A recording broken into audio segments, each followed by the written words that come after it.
அவன் தொட்டு கும்பிட்டு அழகைப்பா. இது 100 வேலை பாக்கு.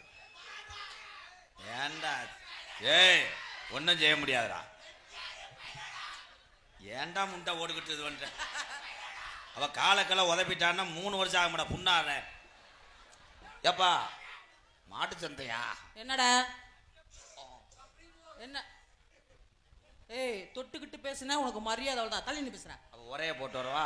பேசுறாங்க தள்ளின்னு பேசுற. மாடு 2 மதுரை வெள்ள, மணிக்கு 2 தஞ்சாவூர், குட்டி 2 கும்பகோணம்,